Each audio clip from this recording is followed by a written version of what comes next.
Every club. Every day. The Global Sports Podcast Network. Hello and welcome to the Daily Southampton, part of the Global Sports Podcast Network. Today's episode is also alongside another today's episode, and this is a bonus one. And this is because I text Greg and Oscar about 30 minutes before we recorded our crossover, going, oh, Adam Blackmore from the wonderful BBC Sport Solent has done an interview with Johannes Spors, our new technical director. I'm going to listen to that. And I did. And then I took some notes. And then I said, Greg, shall we give the people some more information about our technical director? And he was like, yeah. And also Greg hasn't listened to it. So it's going to be part of him learning about what was said. And yeah, I guess just having a general discussion about it. My favourite way to receive information, Zach, is through your storytelling capabilities. So I appreciate that, mate, because I feel like a lot of people don't. Oh dear, I'm just joshing. All of my friends love listening to 3 to 4 hour essays on geopolitical situations in countries 50 years ago. So at least with sports, it's slightly relevant to you, mate. Rightio. So I thought I'd start off at the top. So obviously Adam Blackmore has a conversation with him and basically says, asks him, how's it been so far? And he responds that at the moment he's still kind of getting a feel for what's going on in the club. And he's doing that through sort of one-on-one conversations, whilst he's also looking at all of the various different departments, all of the various different people. And I think that what's going to come across a lot, and what came across a lot in this interview, if you go and listen to it back, is his emphasis on the club as a whole. It isn't just the first team. It's not just it's not just the back room. It's he wants to basically improve and wants every part of the club to improve. And that goes for the academy, recruitment, scouts, all that kind of stuff. But at the moment, he's still in kind of a fact-finding mission. And one of the things that he was asked, which is a question we've kind of been asked as well, is why did he come to Southampton? Because I was having a back and forth with somebody on Blue Sky where I did a bit of extra research after my last sort of dive into who he was as a person. And part of that sort of conversation was sort of like trying to figure out what the motivations are for him to come, because he was in a successful multi-club area, elsewhere. And obviously, if you remember rightly, that same group that he was part of tried to put a bid in for Everton and failed. But one of the things, and the main thing that attracted to him, ironically, Greg, is the Premier League, which, we're not really potentially going to be part of anymore. But he was also attracted to the fact that it's a Premier League club and it is part of a multi-club network, which he has experience with. And so it's kind of combining sort of a personal aspiration with a sort of his experience doing the different types of work that he's done. So they go that kind of carries on and talking about how sort of it's been a couple of weeks and he's settling in and he wants to increase the structure and also increase the communication amongst the different parts, because it speaks to the disjointedness that we all feel, right? Like we've talked about it quite a lot, that there's something at the moment that just doesn't feel right. There's lots of left arm isn't speaking to right. There's a lot of business decisions that are kind of made without really thinking about footballing stuff in mind. And I think that he is kind of here to try and bring that in, whilst also making sure that it's clearly communicated what is expected and vice versa. When we say communication and how important that is and the structure, I would like to reiterate that when he says that, some people are going to think that means to the fans. I do not think that's the case. No. I think that what he is talking about is that every part of the footballing arm is on the same page with one another. I don't think that means that he's going to be sharing every single individual decision with the fan base. And I think that potentially could be misconstrued in what he said. But I think that's still important, though, because let's be honest, that's something that doesn't feel like it's been happening for a long time. Agreed, but I do not know if he will volunteer himself to be the mouthpiece. I have a lot of respect for anyone that is in those kind of roles that comes out to speak to the media. They don't have to. Quite frankly, he would not have been able to say anything. I don't know whether Dragan asked him to, potentially, but either way, like actually kind of introducing yourself a little bit when you don't have to is good. So he was asked kind of what his role was and what he'll be doing, right? Because we've kind of asked that before, and what is a global sporting director, etc., etc. His role is to help with every single football decision. So when pressed on this by Adam a little bit more, he's brought up scouting, recruitment, the academy, who he reiterated are putting out some really good results at the moment, and obviously huge focus being the first team, but basically anything that involves football, and that includes management, which was asked a couple of times, where he kind of alluded, like Adam tried to allude to it, knowing full well that he wasn't going to be able to give the feedback that everyone would want and expect. But it's by the by, right? So they kind of started talking about off the back of that summer, and obviously there's probably going to be a bit of a mass churn. And how is that going to be? And he said, like, look, I'll be the one ultimately that makes a lot of the decisions. He's actually looking forward to the summer, probably to be able to sort everything out, clear out. He said that that's just part of football. You accept that that's the way that clubs work nowadays, right? No one stays long term. It's all about that. But the decisions he will be making, he will try to integrate everyone as much as possible. So it seems very much like, and me and Greg work together, and not to dox anybody, but we have what we refer to as a Shawnocracy. And this Shawnocracy is that we will try to be democratic, but ultimately our boss will have the final decision. And it seems like he was trying to say that without saying it. Yeah. Does that make sense? I'll let you do what you think is best, as long as I also find this to be Correct. completely egregious, But which I think is fine. I think it is. I mean, it's someone in place to make the decisions that, without meaning to jump ahead to some of the stuff he said a bit later on in it, where I sort of seen snippets, but being prepared for things that the club previously has come under criticism for not being prepared for, and doing exactly. things in a way that they should be done. And I think that's fine. But ultimately, as well, as well as having the final decision, he's like he has the responsibility. He wants the responsibility to be clear, and I think that we've seen that with a lot of what has happened so far. Is that they'll blame the managers, and then we'll blame somebody else, and then we'll blame the ownership and the sports public and this and the other. I almost feel like that's a sort of him saying, no, the responsibility in the future will lie with me. Maybe to take the flack off of the ownership a little bit, because obviously they're just, especially when it comes to like Dragon, it's just like investing money at the end of the day, and has only suddenly realised his investment has fallen down the drain recently, and is trying to salvage it. And you can say what you want about the Sports Republic argument. I know there's lots of people wanting to protest and talking about how it's running the club into the ground. We have covered it extensively a lot this season about our opinions on it. I lie somewhere in the middle between fully understanding where fans are at, but also getting Greg's point, which is that be careful what you wish for. And like with a club that are, that they have brought somebody in to try and fix these problems, that is not the same as, say, like a Reading who've just gone, I'm not going to invest any money and let the club die. So, yeah. Even Hope on the in disaster. podcast, we talked about the Sheffield Wednesday owner and some of the chaos that he causes as well. And it's like, I get it. Things haven't been great, but they're taking steps to try and remedy it. And is this going to be the step that works? I don't know. And Really neither hope do so. they, really. But it is a step in the right direction. And if it doesn't work, I'm sure that they will implement additional steps to try and get there. Like, it can't be a success overnight. That's not how it works in football. But No. acknowledging there's a problem and taking steps to resolve it, for me, is more important than any of the other chaos that you could have. I mean, I can think of a dozen stories of ridiculous owners who come into a football club and just ruin it. Like, it's not even like distant memory when Vincent Tan tried to change Cardiff to the Dragons or whatever. Like, what changing the team known as the Blue Birds to having a red kit? Yes, I do remember that as an example. Or Al Fayed and with Fulham installing a statue of Michael Jackson. Right? Do you remember how insane that was?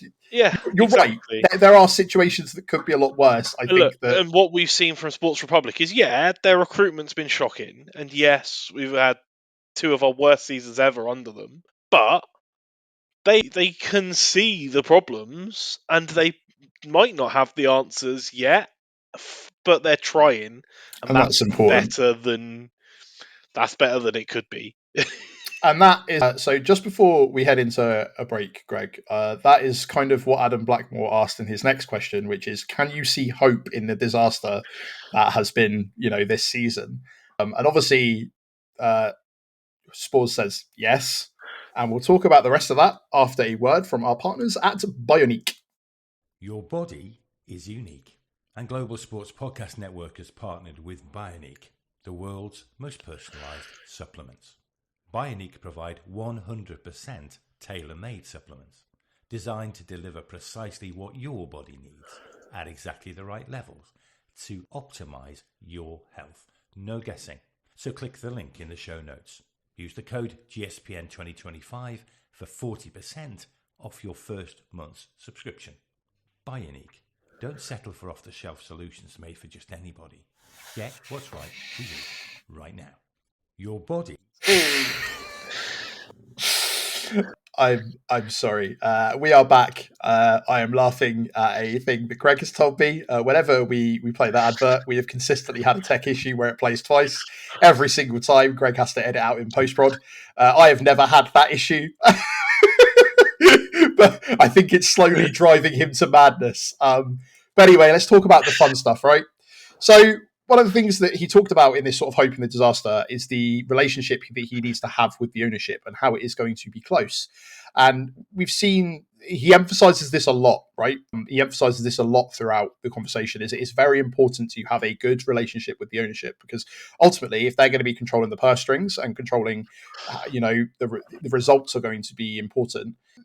All that stuff is something that needs to like be sorted out, right? Like the ownership situation and the consistently feeding back is incredibly important to the type of sort of structure he wants to bring into the club, right? And there's a consistent emphasis on that. And he has said that he has worked under tons of different types of owners. He worked with, obviously, the Red Bull Group. He's worked with Russians. He's worked with Americans. He said before, like, communication and transparency is the most important thing. Doesn't matter where you're from. There will be ways that you do things that are different depending on different cultures. Obviously, as he said, he's worked with tons of different cultures. It's just finding the right way to do it. But those are kind of the key fundamentals. So what we're getting from this is communication, transparency, responsibility are all the sort of key words that just keep propping up. Off the back of this, Adam Blackmore decides to ask a little bit about the manager situation and the I guess, elephant in the room that is Juric going to stay to the end of the season. Adam Blackmore doesn't want to say no because that's disrespectful. A lot of us kind of feel like the writing's already on the wall. Unless obviously something miraculous happens over the next couple of games. And he also asks him about Danny Roll. And he said he's known Ivan for a really, really long time as well. Because he said, just because we didn't work together doesn't mean that I'm not aware of him. And I'm the same with Roll. And he's impressed with him because it is his job to know what the different managers of Europe are up to. And you'd expect that because he is going to, theoretically, if he's making all the football decisions, be the one who's looking for new management in the future if we get a new coach in. And that is what I wanted to hear from him, because I am sick to death of our ownership randomly calling up people they know who might know something about football and then bringing them in without really having the experience. Whereas this guy has been following the careers of multiple different managers for his entire career and is hoping to essentially get a little book together of, okay, well, we can have this manager who will play this way, and this manager is playing really, really well. And this guy who looks like a really good talent, maybe I could bring him in to run the club in the future. All those kind of things are something we've been crying out for, rather than sort of just picking a name off a dartboard and throwing at it. I do not want us to ever be in a situation like we were when Martin was sacked, where they turn around and said, we don't even have a short list of candidates. The day that they fired him is insane. Whereas that hopefully will not be as much of a problem in the future, so long as we are able to retain his service.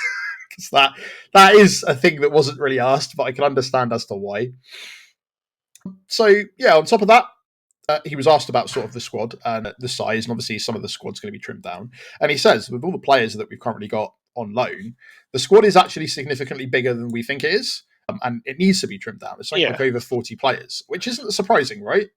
No, it's not. It's not the amount of players in our squad that's the problem. It's how good they are. Exactly. And his key sort of takeaway was he wants people who want to be here and want to fight for the goal of which will be returning to the Premier League. Doesn't want people that are going to kind of be sat about on, doing nothing. And Adams spoke a lot about sort of, well, is it going to be something where you're quite happy for all of the players to go because you've got a really good knowledge of the transfer market, so you're going to be able to replace them a lot better? Would you want to try and retain those that you can? There was also conversations about the academy, but as he said, that he's really looking forward to the opportunity that he has in the summer, and looks as Dibbling as a great result for the club, and shows the work of both the first team and the academy.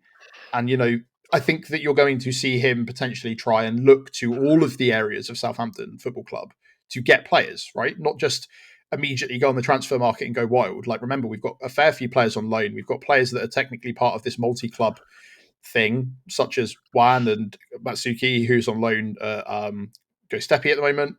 And then you've got a lot of other players that are out and about, Adozie, Shea Charles. There are lots of opportunities, but also he said, like, because I think Adam was trying to talk a little bit, like, from speaking to Dibbling, there is obviously a lot of speculation about his future. The club would love him to nail down a bigger contract, but also he's like a 19-year-old that's just like broken into the first team out of nowhere, and it probably just wants to like play football a little bit and doesn't really want to think about it as much. But the emphasis was on there is a lot of potential for the future, and that they are hoping to utilize all things that they can. But clearly, the summer is going to be important, and I would not be surprised if we see sweeping changes. It's kind of what I'm where he, the fact that he's looking forward to it that much, Yeah.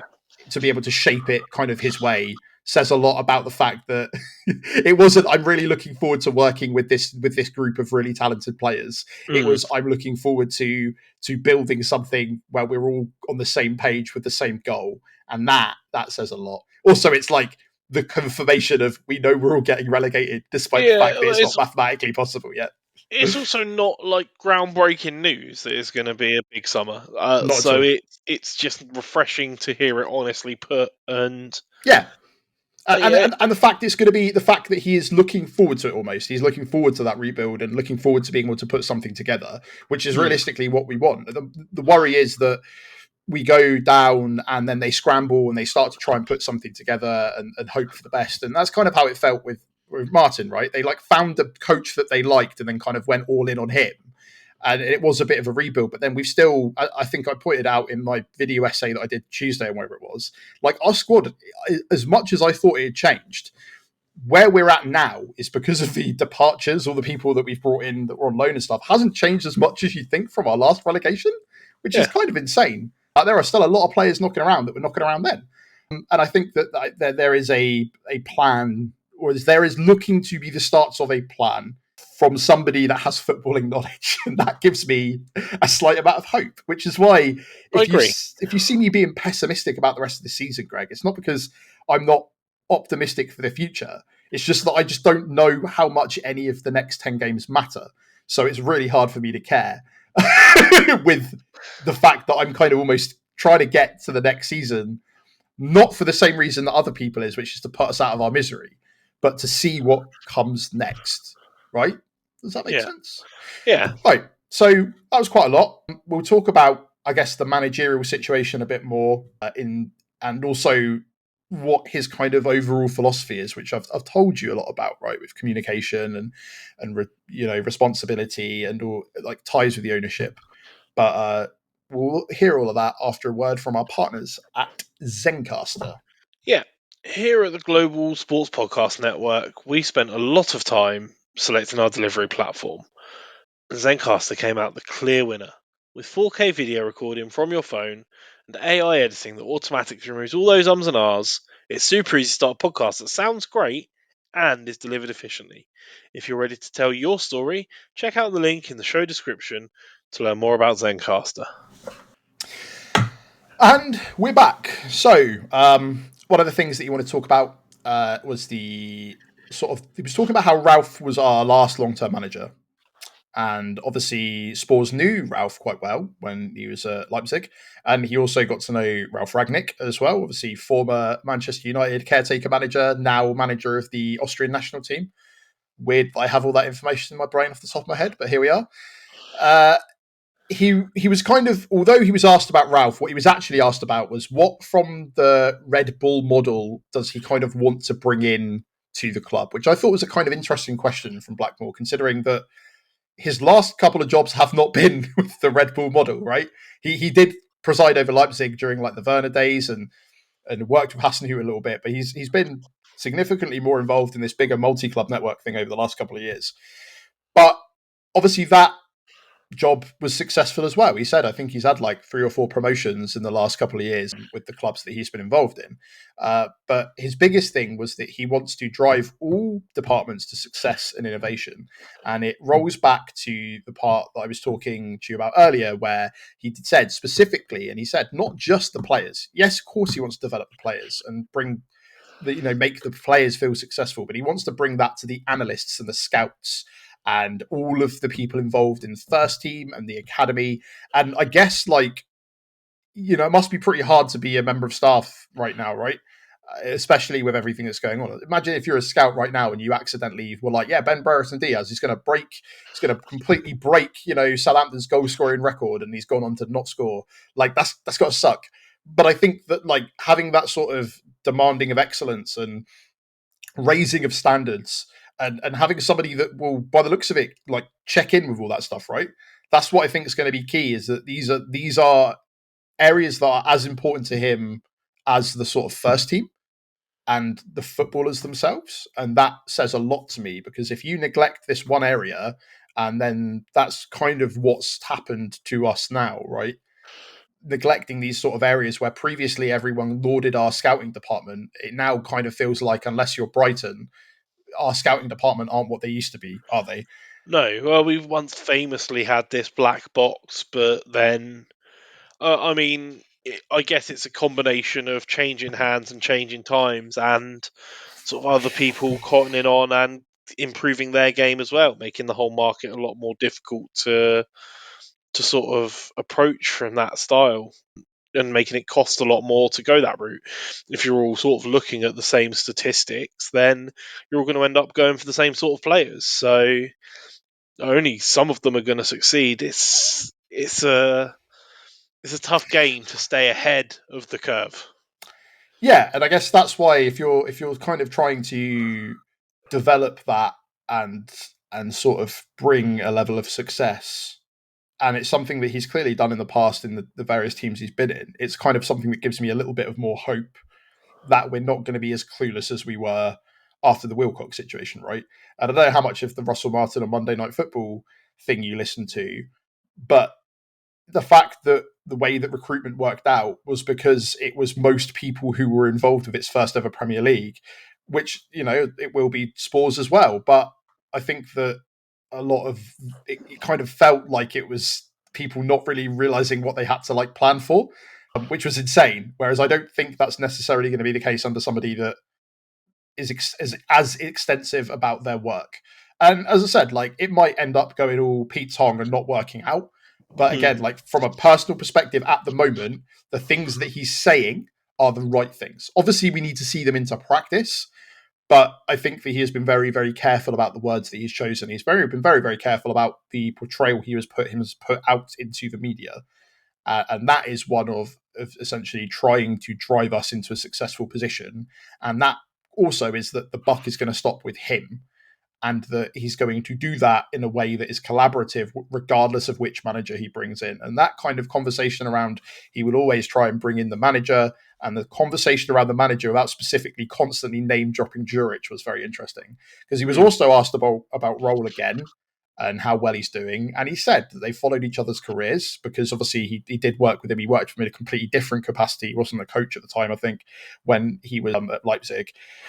And then he kind of reiterated that again, that it's important for him to know people and talent in general, because he is going to want to bring talent into the football club where he can. So, read between the lines if you want, or don't.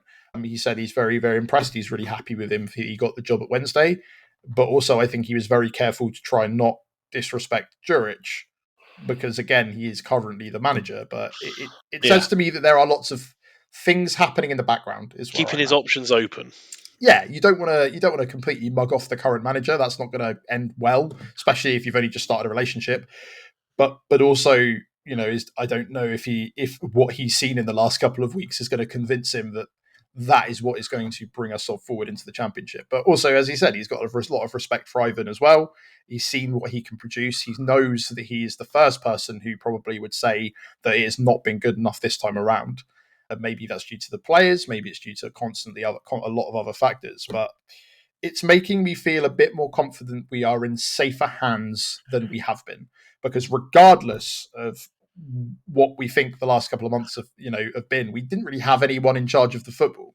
And if he is going to take responsibility and it all goes horrifically wrong and he recruits poorly and he doesn't bring that standard, we know it's going to stop with him.